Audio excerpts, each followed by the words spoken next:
With Tony Loughran, who's director at Zero Risk International, and he gave his insights on the potential threat that pagers pose, given that the device is thought to be, quote, quite obsolete, but are still in use. Quite a serious threat, to be honest with you, because the pages are smaller, nimble, and quite easily kind of discreted. The mobile phones themselves have been used before in the past as well to have kind of remote detonation there. But the pages themselves offer a really good kind of portal with regards to a battery power strength.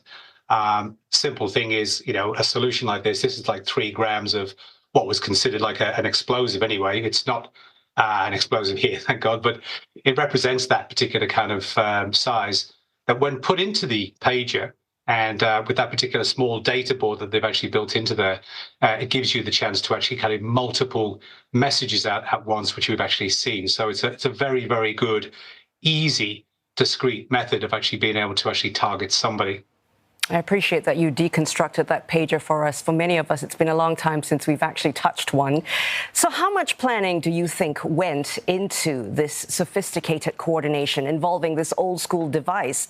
Today started with different theories, and it seems now explosives were actually hand planted in these devices.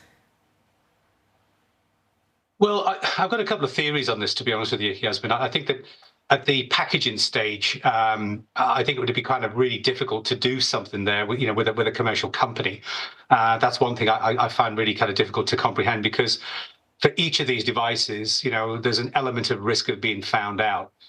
I think it's more likely that what the Israelis have done, or if it is the Israelis, but it all starts to point towards that particular area, that they've done a switch, and in mass as well. So potentially what they could have done is built these devices and then switched the package from a commercial point of view. So they're already pre-prepped, and the actual small explosives are in there. It takes a special small motherboard to be in there, but at the end of the day, as we said anyway, it's commercial explosives. And as you can see from that particular image there that you're running, it only takes a small amount anyway to cause maximum devastation around the abdominal area, which is where some of the pages are kept.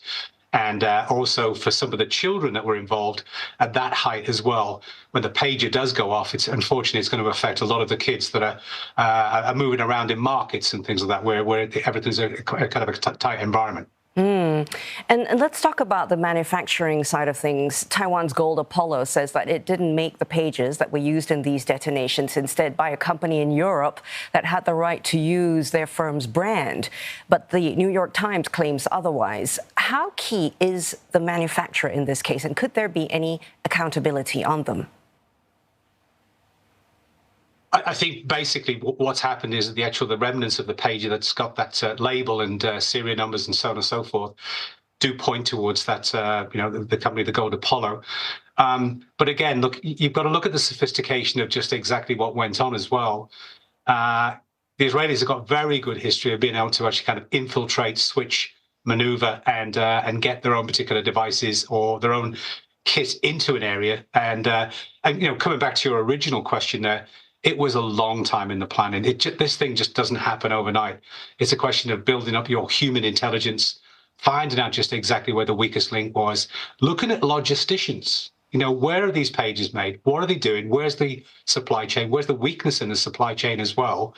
And that's really what some of the security forces have got to actually find out really fully whether this particular device goes all the way back to Apollo, or whether there was a switch, or whether there was something else that happened along the chain, along that particular process, really.